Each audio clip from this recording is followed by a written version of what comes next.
Thank you for joining us at the current TIE webinar. We're working on the future of crypto regulation and looking at how changes in regulation can help onboard institutional capital. Joining me here today for this webinar, I have Artyom Rogov, who's an associate at Willkie Farr and Gallagher LLP in their blockchain practice, as well as Sean Lee, Senior Advisor at the Crypto Council for Innovation, as well as the co-founder of the Odsy Foundation and former CEO of Algorand. Our third panelist, Chen Arad, is stuck on the hill and will be joining us at around 11:30, a little bit later into the panel. And we're excited for him to join us, but would love for Arty and Sean. Let's start with Arty and then go around and go to Sean. Could you guys give a quick intro? Tell us what brought you into the space and what makes you excited from the regulation standpoint moving forward. Sure. Thank you so much for having us, and welcome to everyone. Looking forward to our discussion. I'm also going to include a little disclaimer, which you probably see when regulators talk, right? The views are my own, and it's nothing on behalf of the firm. It's not legal advice. These are just merely my views. In terms of background, I've been in this space now for almost 6 years, which is kind of a long time in crypto time, especially for somebody who's a lawyer. And I had an interest in it academically first. When I was in law school, I started reading up on Bitcoin and Ethereum. And then I saw that there was an opportunity for us to do some work. And we started a group here called Willkie Digital Works, which is now a very sizable group. We do a lot of very, very interesting work for a lot of names in the space. And I love the innovations and the things that are being built. That's also what is most exciting about this is it is an innovation. It is a new product. It is a new, some will say, asset class. It's definitely a very powerful software. And so as regulators, which will be our topic today, try to figure out how to regulate something, and especially regulating something where most of our regulations are focused on an intermediary, and there's a lot of disintermediated offerings in this space. How regulators kind of wrap their mind around that. So that makes it very interesting for us to advise in this space. If you, as one of our panelists is on the hill right now, there's a lot of things that are being said that are very relevant, and we'll talk about that later on in the panel. Great, thank you, Arty. Maybe I'll go here as well. My name is Sean. I'm actually joining all of you here all the way on the other side of the world in Hong Kong. I did spend most of my career actually in North America, so used to live in New York as well. My career has primarily been on the distributed system, cloud computing side of things. This is what I was working on for quite a number of years before I jump into crypto and blockchain. And one of the conversations that I always like to, or comparison that I always like to bring up, is that while we're talking about regulation within the digital asset and crypto space, those of us that are a little bit older and we've gone through the cloud computing era, I remember taking regulators into our data centers and trying to explain to them that there's no cloud up there. Cloud is down here. It's in the data center. I remember, I mean, this is not a criticism. This is just education, right? But it was some actually thought cloud was actually in the satellites, which is really just a communication relay, right? As well as we all know. So I think with every technology that are taking through its new innovations, a new wave, you're going to go through this notion where the early adopters jumps in, the builders come in, and then you have a market condition, which we have now. And then, of course, the regulators now are paying attention because mainstream adoption is looking like it's starting to happen. So I am a founder. I very much enjoy to build projects that create a certain level of innovation that continue to push the technology forward. But at the same time, I also wear a regulatory consultant hat through my advisory work with the Crypto Council for Innovation, which is founded by a number of the largest crypto players in the space for the purpose of regulatory advocacy with global policymakers, really around the world. So this is a very timely conversation. I really love it, both as a builder, as an innovator, but also as a consultant as well, because I think there's a lot of considerations now that all of us need to pay attention to. Thank you both. Yeah, I think you both hit the nail right on the head. And so one of the things we were chatting about earlier before everyone hopped on, Sean, was getting a sense of, whether you're a builder or an investor, there's a lot of decisions to be made around where I'm domiciling my entity to maximize the amount of information I have on hand around, is this a security? Is this a utility token? As you've kind of gone through this and domiciled, Algorand in Singapore, I think you said, as well as working on domiciling Odsy in Switzerland, what are some of the factors that went into making those decisions, and what are the biggest things to pay attention to as you look to establish an entity in one of these different areas? Yeah, maybe I'll start, and I'd love to hear Arty's view on this as well. I'm sure you advise many of your clients in a similar manner. I think as a builder, no longer, let me take a step back. A few years ago, right, crypto project builders would be, in a sense, living in a bubble, right? It's a very nice bubble because the market is booming, lots of very interesting projects being built. So the mentality continues to be, if we're building a layer one blockchain, then the industry would like to call it a utility token. Now, if you look into the regulations around the world, very few places actually have anything that talks about utility token, right, as a classification. So we live in this bubble where we have created this terminology, we have created this notion of what it represents, but whether that translates into the regulatory landscape, that's obviously not the case. We have obviously seen this great debate between, is it the securities, is it the commodities, between the SEC and the CFTC, and so on and so forth. And your point about Singapore and Switzerland, and one of the reasons I think those two are quite stand out is because in Singapore, they actually consider most tokens, which you would call a layer one blockchain token, to be a digital payments token, right? So they have a digital payments token act that actually classify what it means and what are the rules and procedures that you have to follow.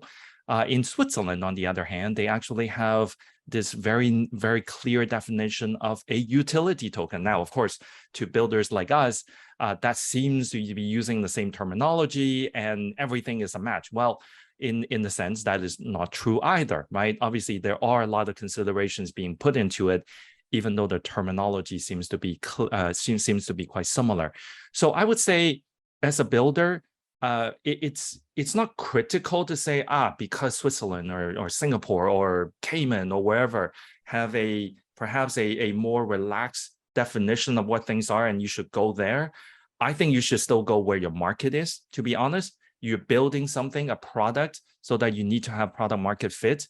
You need to go where the market is. But you need to pay clear attention towards where you domicile, where you're building the project, and where most of your clients are going to be, in terms of where some of those intricacies may happen, right? And under that scenario, I think right now, with a lot of the developments that's happening in the classification areas, in the policy-making side, and then dare I say, in the enforcement aspect as well, pay attention. Don't just look at your product. Pay attention to what's happening around you, because all of that information needs to go into how you're building the product itself. Yeah, so a lot of very good points, I think, that you make there. Just kind of to echo and a little bit build on that, right? So I know this might be a point of frustration for all the developers and builders, but we like to say it all depends on the details, right? So just be weary of, well, here's a term, it says utility token, and I think I have a utility token because, right, every regulator, right, we pull back behind the curtain and we want to see what's going on there, right? So for our clients and that come to us and need advice on their digital asset offerings, right? It's a very fact-specific analysis. And right, so the SEC, right, you have the Howey, which has 4 prongs in it, right? Then the SEC put out the framework and gave 38 factors there, right? And so admittedly, when the SEC brings its enforcement actions in this space, they're not going to outline all the 38 factors for you in their complaints, right? But there's a lot of detail there, and all those things matter. So it makes it a little, understandably, it makes it tougher to build, right? Because that's a lot more to digest, and they're conflicting. But kind of to echo to your point, right? That whole idea of utility that has kind of entered this space it's one of the prongs of Howey is there's an expectation of profit, right? So if there isn't an expectation of profit because it just has utility, right? That's kind of how that whole concept came into this space. And we also talk about a consumptive use, right? Because that also undercuts an expectation of profit, right? Like if I go out and I buy myself a sandwich to eat, right? I've consumed it. There's no way that I can expect profit from it, right? So those two ideas, that's kind of how it's entered the discourse. I will say, we do have a no action letter from the SEC, Turnkey Jet. That was a utility token. Okay, Turnkey Jet effectively was a gift card, right? It was a stable value. There was, right, like, so for so many of the tokens, right, Turnkey Jet doesn't give us any relief. But the SEC did give us something quite some time ago, but it's given us a lot more since. And the other thing that I will mention, and again, I've kind of foreshadowing here, right? But there's a conversation going on right now. Literally right now on the Hill, where the SEC is talking about security tokens, and in Chair Gensler's speech, in the Kennedy and crypto speech, he says that there might be some tokens that are non-security tokens, right? And the CFTC has, back in 2015, said Bitcoin was a commodity, right? And has done a lot of things in the crypto space, right? And they're talking about this potentially being a commodity. So just kind of to build on your point, right? Although that idea of utility and consumptive use, right, that still factors into that securities analysis. We don't hear much now between the regulators talking about somebody saying, oh, here's a utility token versus here's a security token. The discussion has now become, this is a security token, or this is in the words of Chair Gensler, a non-security token, or perhaps in the words of the CFTC, a commodity. So it's still kind of there. It's just, it hasn't been used kind of in the discourse. So I thought that might be helpful to kind of add that color. I think, Jack, if I may, just one quick point.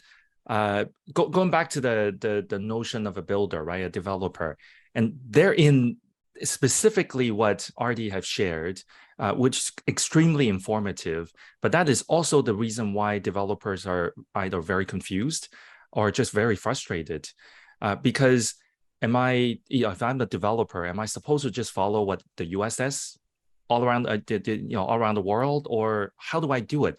Because fundamentally, building blockchain projects, especially public network projects, it's meant to be public. It's meant to be global.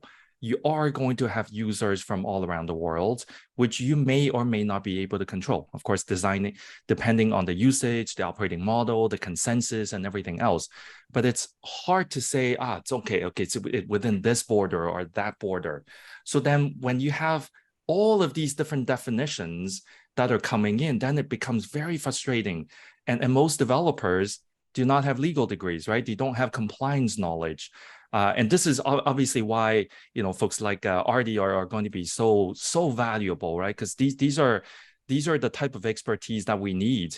Gone are the days where you go build your product first, and then when you need something, then you go ask a lawyer, right? Now you can. Like, I'm always advising, my mentees and new startups, talk to them on day one. You gotta understand what's going on. No, I think that's actually, I'm super happy you made that point, Sean, because it actually ties really nicely into the next question I wanted to ask. And this is a discussion I've been having a lot, and especially in light of some of the Coinbase news we've seen on their input into regulation. And moving forward, there's this big question internally that's almost like fundamental to this discussion, which is, should we be waiting for regulation as builders and as developers and as the most knowledgeable people in the community, right? and you're very active in political discussions, but it almost feels like the community should be doing less waiting around for clarity and more internal decision-making on best practice and structure and regulation. And so I'm kind of wondering, first from you and then from Arty, hopefully to give a more legal perspective on whether this is actually feasible or not. Is there potential, or is there a movement growing kind of within crypto to self-regulate and start to set up best practices internally to help add clarity for these regulatory bodies in terms of, hey, like this is kind of working as a baseline for regulation, we should look here versus starting the search at square zero? Okay, so I know you're going to hate this, but I'm going to give you a two-sided answer. All right, I mean, two-sided answer. So on one side is the crypto industry at large coming together and looking to at least help influence, educate, and potentially shape where some of these policy discussions are? Well, the answer is yes, right? That's why organizations like the Crypto Council for Innovation, which I'm part of, that's why we're having these conversations, right? And Coinbase and some of the larger players that you mentioned before, they are part of the member, right? So they're pulling resources together, in topics that are at hand, so that we can actually give evidence-based feedback, right, in regards to where things are going. So there's that side, right? We are trying. But the other side is, you look at things like, maybe we'll talk about it later, but you look at things like Tornado Cash, right? And you look at a decentralized network, a base layer network, and then all of a sudden now it's on the list. And you're like, wait, hold on. So who's actually on the list? What about the developer who developed the open source software and who is now on the list? That obviously brings a chill to a lot of the developers that are looking into the space, building Web3 platforms that are meant to be decentralized in nature. So you've got both sides, right? There's one side that says, hey, yeah, let's work together, let's continue that conversation. But then boom, this happened. And it confuses the heck out of us, right? To be just blunt. It's like, okay, what happens? And then you hear a developer getting arrested, and the guy wasn't like, if I made to use an analogy, right? This developer is literally like in the old days when you have a telephone switchboard, right? And someone from A is going to talk to B. And you don't know who A and B is, right? A and B could be two drug lords trying to organize something, right? You don't know. But this person is there, right, to plug the cable in. And then now, because he facilitated the connection of this communication, now all of a sudden he's under investigation. I know it's a crude analogy, but it's just like, it brings a lot of confusion, frustration towards what exactly does it mean? Are we saying, okay, forget decentralized networks and just build everything centralized?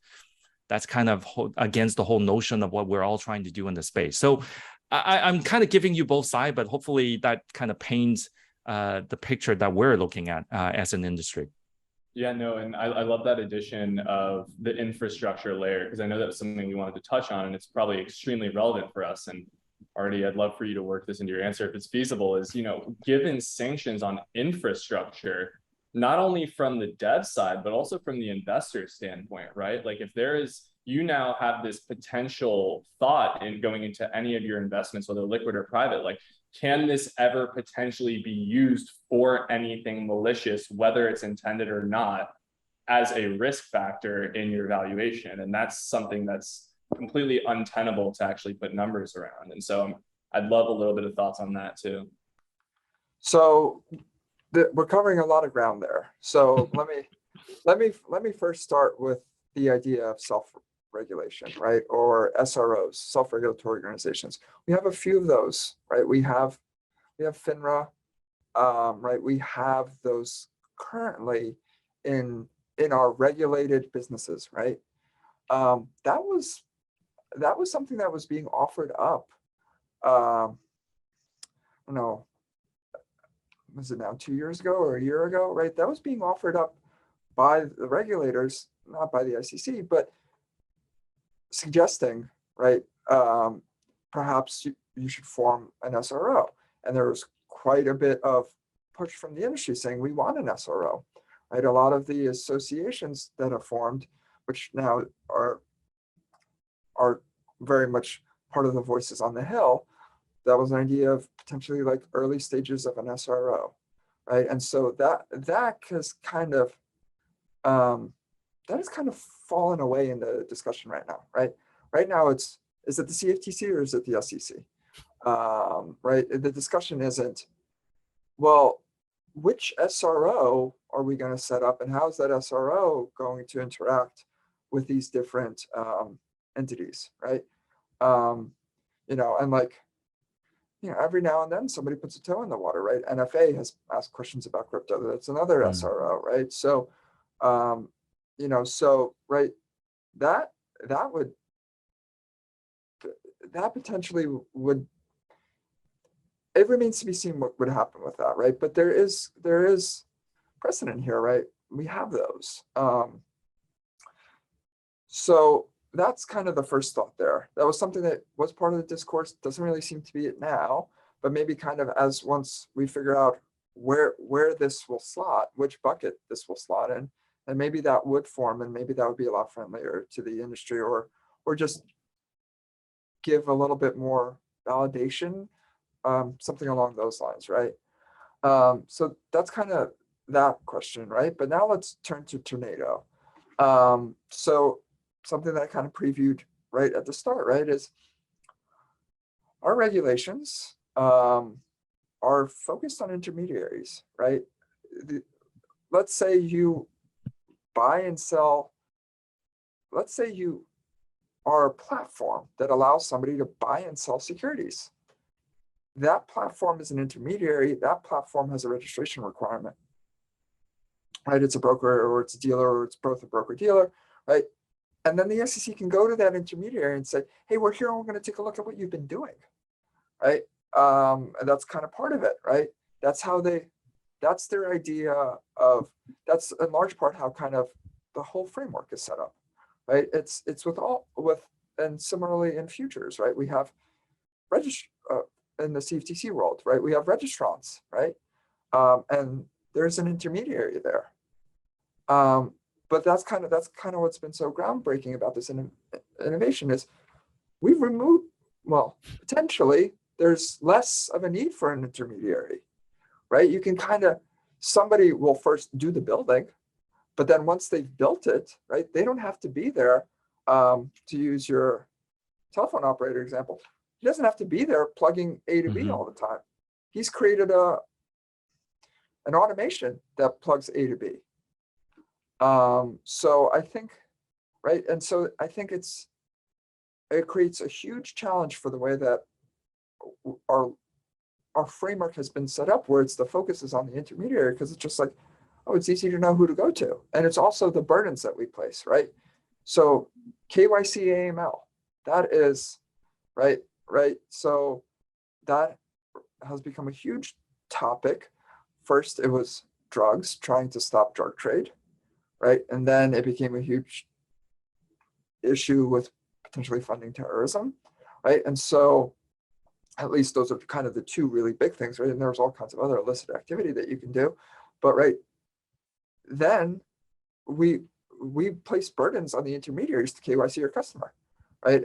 If whoever decides that they want to open an account with a centralized exchange, that centralized exchange is diligencing their customers. They're KYCing their customers, right? Because they know that, right? And then my friends who are prosecutors at the DOJ from law school, right? They subpoena, right? They're somebody who they can go to get the information. So then what do you do when you have a software that was set up, at least arguably that's the claim for defenders of Tornado, that was set up with just giving it broad purpose, right? And so it could be used for illicit activity, but it also could be used for licit activity, right? And the complaint talks about all the legal things that people want to do about hiding who they are, just a notion of privacy. So what you have, I think, is you kind of have this this tension is playing out. And now we have potentially, there will be some guidance from, as this complaint progresses, and if we get a decision on how do you play out with that tension, right? It's also kind of, right, that this, in terms of kind of for what the regulator is they do have a legitimate, I know there's a little bit of a bent that KYC and AML, for some, generally they think that's problematic. They don't think that's the role of the government, right? But we can have that philosophical discussion at another time. But if you will yield that that is the role of the government, right, then the regulator wants to put in, that they are tasked with making sure that they police that, right? So they're doing what they think is their duty. And then, right, you have a software that was set up, and there aren't checks, right? Anyone can access Tornado, right? And so that set of facts makes the regulator uncomfortable, right? Like, yeah.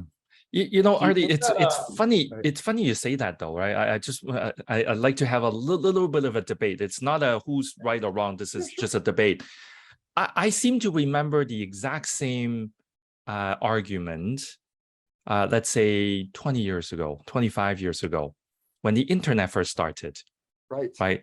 All of these people connecting computers together, no one knows who they are. It's just basically an IP address, right? Now we're talking about wallet address, and it's funny how the history goes round and round, right? 20 years ago was IP address, and you don't really know who they are. And then now after a while, you're like, oh, like this IP address is tied to an email address. Well, that's not to say that most of the email applications in the beginning, at least, didn't really need to ask you for exactly who you are. You can go in and just create an email ad. You can call yourself anything, right? And now you're tied to that. And then all of a sudden now you've got this network where you can send not financial value, but information, right? From A to B. So now we've evolved 20 years later. Now we're talking about a network, one that no one controls, one that people potentially is, call it privacy, call it whatever we want to call it, not recognized, right? It's just a string of numbers. So now these strings of numbers, it's no longer just changing information, it is now changing value on a network. And then now you've got these base layer, right? So I mean, we had this debate about neutrality for a very long time now. And I think this is, in a sense, an elevated conversation from what we had 20 years ago, and it's coming back, right? And it's quite fascinating to see how it plays out. Yeah, no, I think it really speaks to this broader conversation around privacy and the consumers and the user's right to use a product regardless of whether they are like noted as an individual or not, and the right to your own information. I do want to pause quickly. I see Chen has joined us. Chen, thank you so much for tuning in live from the Hill. I know you just got out of a meeting.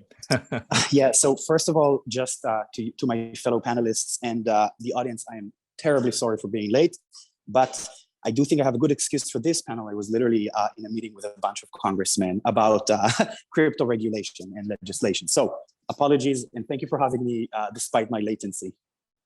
Yeah, no worries. Whenever you're properly settled, we'd love to get a debrief on, live from the Hill, what the major stuff is being discussed, especially, one of the things we've been talking about is if there's any sort of change in thinking around post-merge, like really evaluating proof of work and proof of stake blockchains independently.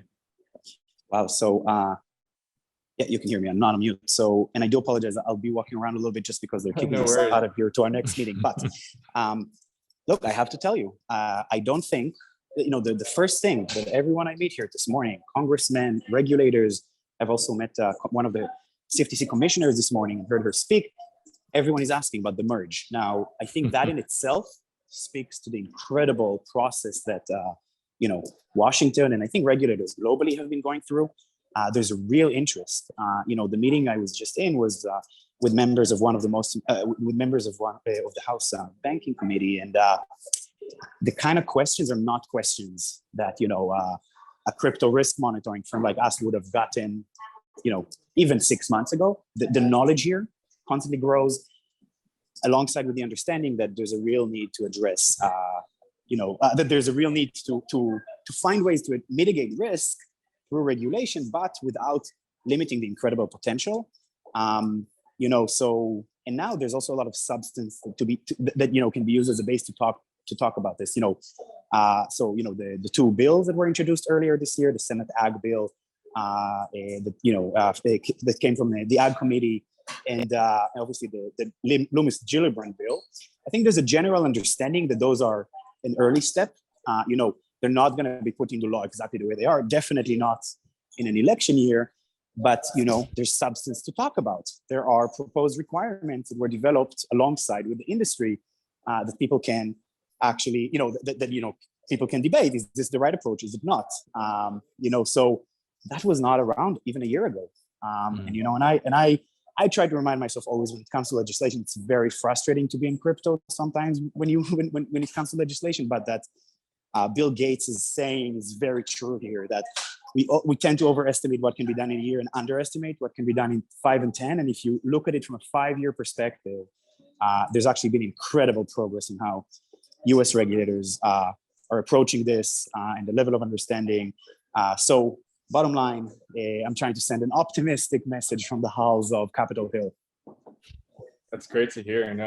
We appreciate the feedback fully, and would love to have you involved in the last 15 minutes of conversation where it makes sense. So I think we have so many questions left to cover from the audience and that we wanted to hit still. So I guess maybe the best place to go next is thinking about in a little bit more depth. I know we started before the call already. You seem to think that there wasn't going to be a major difference between legislation around proof of stake and proof of work, but that's a question I've gotten twice since the panel started. So maybe diving into that in a bit more depth around, expectation of profit, structure, some of these things that we were talking about, like how do we expect the merge to, or, the answer may be not at all, affect the way regulators are being exposed to proof of stake. Yeah, so happy to, and I just want to say the point that Sean was making about the internet, right, as a protocol, right, and then how is the one responsible for putting the pipes. I believe Sean might have overheard a conversation we were having with one of our clients yesterday where I was saying the same exact thing. So interesting. So on the staking question, right? So in the Loomis-Gillibrand bill, it doesn't, right, in terms of kind of the legislation, right? I'm gonna bracket that for now, but I'll just kind of say in terms of how it exists currently, right? So the expectation of profit, and I'm going to refine a little bit my remarks that we were having earlier, the expectation of profit prong, right? The staking could potentially look something like a dividend, right? It can look very much that you've bought this token, right, in the expectation that you will get that profit, and that profit is through staking, right? Kind of similarly to the way that you would buy stock in a company and hope for a dividend. I'm keeping this very high level. I'm trying to keep this as simple as possible. And believe me, it is very involved, and it really kind of matters, but like just the way to think about it conceptually. That's a potential position that can be taken, right? Since you're not buying that token, to touch on what we talked about before, for a consumptive use, right? And you're not buying it necessarily for utility use, you're holding it in order to realize a profit from the staking. The interesting thing, right? The interesting thing here, which is a distinction that I'd want to make, just, and this isn't a distinction that's anywhere in the law, but just a conceptual distinction, is I have to opt into staking, right? And there's also drawbacks to staking, right? There's liquid staking, but for the ones that aren't, right, that's different than how we know of a dividend payment. I don't need to opt in, right? Mm-hmm. I bought the stock and I don't have any idea, and then look at that, somebody sends me a dividend payment. Query whether that's meaningful, right? But that is a distinction here, right? And there's also a drawback, right? If it's not liquid, right, there's also a drawback. Query on that. But then again, also potentially, right, it could be something like a note, right? Where if you've put it in and you're holding it like almost like a certificate of deposit, right? That also, there are many ways to bring yourself under the watchful eye of securities laws, right? Because the definition of security is very broad. When we're talking about Howie, that's just an investment contract. That's what that definition is for. There's a lot of things that are in there. Note is one of them, right? And so we have other case law. We have Reeves, right? And we have case law on why a certificate of deposit isn't a security. And that talks about the fact that it's regulated by other regulators. There's a lot to that analysis. It's a huge oversimplification, but right. So, just because it's not one thing, it could potentially be another thing.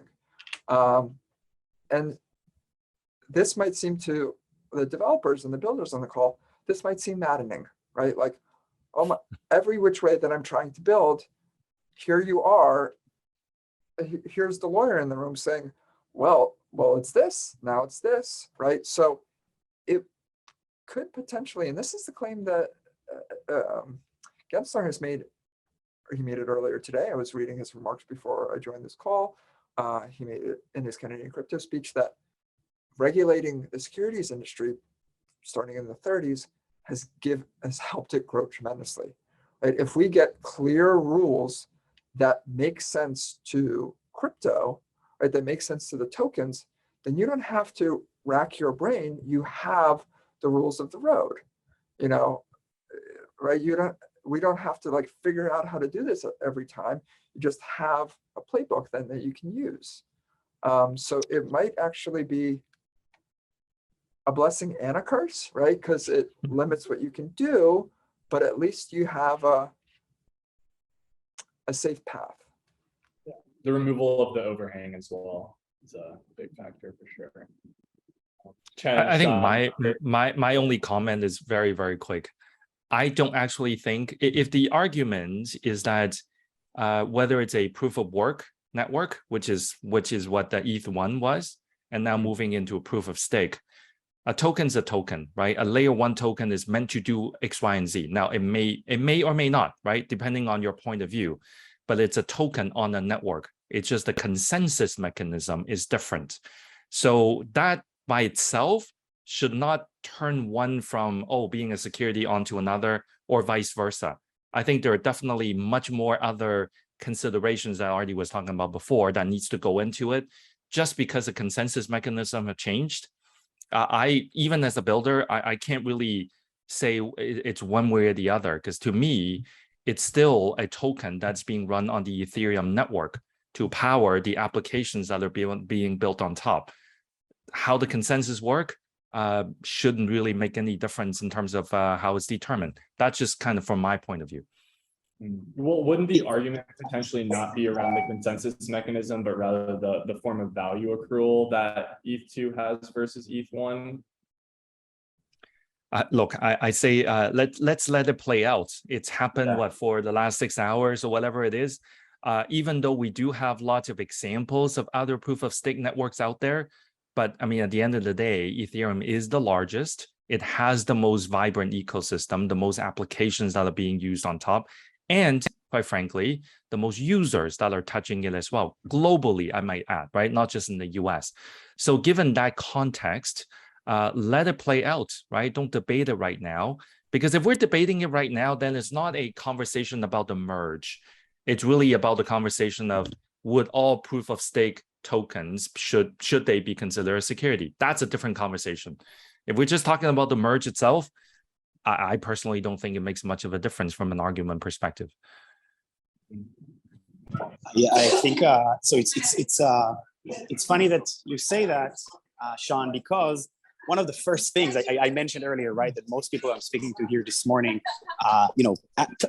first thing they talk about is the merge, and one of the things that Commissioner Kristen Goldsmith Romero, who's a new CFTC commissioner, one of the first things that she said was that she emphasized again that the commission has designated, Ethereum as a commodity, and they re-clarified this, I believe, in a statement a couple of days ago, that is still the case.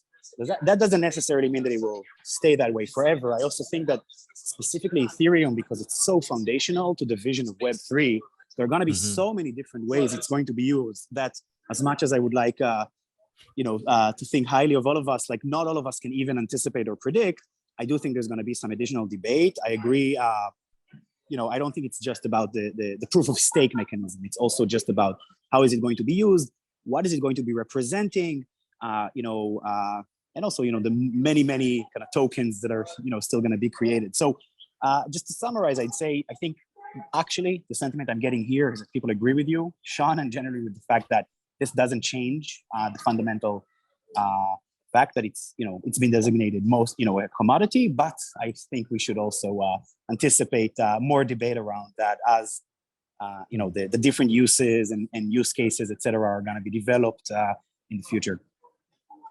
That's awesome. That's super helpful. Thanks, Chen. And we're coming up on time here. We have just a few minutes left, so we'll go ahead and ask the last question. But this is kind of broad, and I know it's longer tailed than a lot of the stuff we've been talking about. But I saw announcements, as I'm sure everyone here did, last week on the Ripple news, working with the Fed to push out Fed Now and potential implications of a CBDC down the line from that.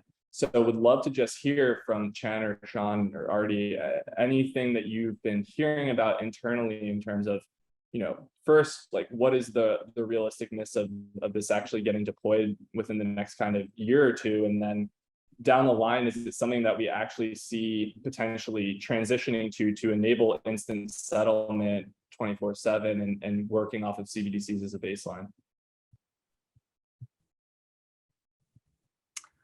I'll go second. I'll quickly say one thing. So for one of our, Chris Giancarlo, who's former head of the CFTC and was integral and it was his work that brought Bitcoin futures into the realm, is here at Willkie. He's the chair of our crypto practice, Willkie Digital Works. And he's a proponent, and he works on a project called the Digital Dollar Project. It's one of his main missions to push along a CBDC. And I will just keep myself very limited in my remarks because we have a big play in that space, and Chris Giancarlo's view is that there are others that are developing it, and I don't want to speak for him, but it is important, the sentiment that generally it is important that we stay competitive. And one of the ways for us to stay competitive and our status as a reserve currency and so many transactions happening in our currency, the CBDC helps with that, right? Having a digital dollar would really be a large part of that. And China is very active in that space and has been doing a lot of building. And also there's been murmurings on the Hill, right? About our economic competitors are doing this, right? And we don't want to be left behind.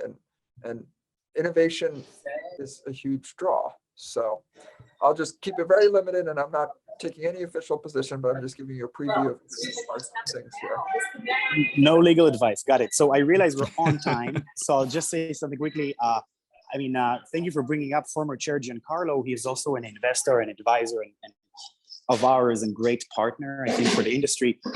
I think I'll just add to your point that it's not just about, if you ask me as a person who's not an American citizen, it's not just about America, being behind. It's also about the world and what is the future guardrails of financial data.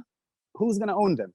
Is it going to be, a country that has a First Amendment and privacy rights, et cetera, or is it going to be based on other sets of values? So there's a really big geopolitical question here. So, let me kind of be more straightforward. I mean, people are asking what would be the significance of, if basically if a digital yuan or something or is the foundation of cross-border payments and a lot of functions of finance in the future, and it's owned by a government, that doesn't necessarily that has different views of how privacy data and stuff like that, should be used and accessed. So it's not just about America, right? It's about American leadership, and in that sense, about privacy rights and freedom of information and et cetera around the world, because it is at the end of the day the fact that the world uses dollars at the moment for these functions that allows some of these values to be kind of very integral to how the system works, as much as I'm sure all of us have issues with the existing system. So sorry, I repeated myself about 3 times. I hope the point came across. No, that Chen, thank you for that, and Arty, I mean, we really got point of view as well. I think the only thing I'll add, and maybe I can add that because I'm on this side of the world, is that it's not a conversation of how or what. It's a conversation of when, right? The reality is, especially in Asia here, and look, a lot of people think Asia is China. No, Asia is not China. China is one of 20 plus countries in Asia, and most countries in Asia already have working implementations of a digital dollar or digital something, right? Digital currency. Small countries like Cambodia, I'm reading here, they already have 7.9 million people working on the digital currency, like using digital currency. This is Cambodia. This is not China, right? This is Cambodia. And you look at India, you look at South Korea, Japan, and so on and so forth. They're all working on it. Now, why is it important? It's important because once you go digital, do you still have to use the same rails that we've been using for the last 40, 50, 60 years? That's really the main question. Right now, with the conflict in Europe, you can still use something like SWIFT as some sort of a deterrent, right? So you can turn things on and off because at the end of the day, that seems to be the valve that powers the current financial system. When the rest of the world is all using a digital currency, I can bet you that is not going to get connected into an existing system that was built 50 years ago, right? That is going to be on a different system. When that happens, everyone needs to be plugged into it, right? And this is really, at least from my perspective, I like to think about it less because it's a geopolitical fight. I think it's just because this is the new layer that's sitting on top. And we need all the players to play together. And then the new SWIFT, the new whatever is going to come up. And then there are going to be new rules that are adopted from the existing ones. And then that's where it's going to apply. So if the rest of the world is already pretty much on the path of creating a digital currency of their own, then it behooves the largest economy in the world not to do one. I am sure, right? I am sure lots of research and activities are already happening behind the scene. But I think the rest of the world is probably very curious. Hey, we're moving forward now. What is the US doing? And how are we going to be plugged into that? Because when the dollar is close to 70% again of the world's reserve currency, when it goes digital, it's still going to be the same way, right? I don't really see it going down significantly. I mean, there's all kinds of myth about, oh, it's going to go down and all of that. I don't see it. It has a lot more about trust and credibility in the dollar itself than anything else. So just because it turned digital doesn't mean it's something different. But I think the reality is CBDC is going to happen, right? It's just a matter of how and when, more importantly. Chen, I see you take yourself off mute, so you probably want to chime in. No, honestly, I just wanted to say that I agree, and you actually made me feel bad, Sean, because I didn't necessarily mean to imply that it's about the two sides in a geopolitical conflict. No, I think not at all. 100% right. And that there's an opportunity, again, there's an opportunity here to do it better globally. And it kind of reminded me, your point really reminded me of Balaji Srinivasan's, right? He was the co-founding CTO of Coinbase's point about, Ethereum as a nation state. But I don't think we want to go there in the minus time we have right now. But it's a really good point. And at the end of the day, it's about working together as a crypto community, as a global community with regulators to build, to use this opportunity to make finance better. But part of it requires, mitigating risks. So yeah, anyway, just wanted to say I agree. Yeah, no, I'm happy you guys chimed in. I'm happy we ended on this. I feel like it really wrapped up a lot of the things that we were talking about nicely. And especially I think that Sean, kind of this point that you're talking to about Asia and China is also really relevant when you think about a lot of the developing economies that are really going to be extremely interested in blockchain technology fundamentally, right? And rather than having this credit-based and banking-based rail system that we have in the US, like a lot of these countries are going to be going straight from cash to digital payments, which is a much easier jump and allows them to set up much more intuitive infrastructure than we can maybe set up in the US, given our huge backlog of stuff that we've already built. And so I think that you guys are all speaking to some really interesting points from almost a philosophical perspective about how this is going to unfold. And so thank you again, Sean, Chen, and Arty for all joining the talk today. Thank you to all the participants for listening in. We're going to post the transcript and a replay online, so stay tuned for that. And I hope everyone has a great rest of their Thursday and a great weekend. Thank you for having us, and apologies again for running late. No, but Chen, you have a beautiful background of the hills, so right, thank you for that. Exactly. I'm super sweaty, but at least I have a nice background. Thank you, guys. Thank you.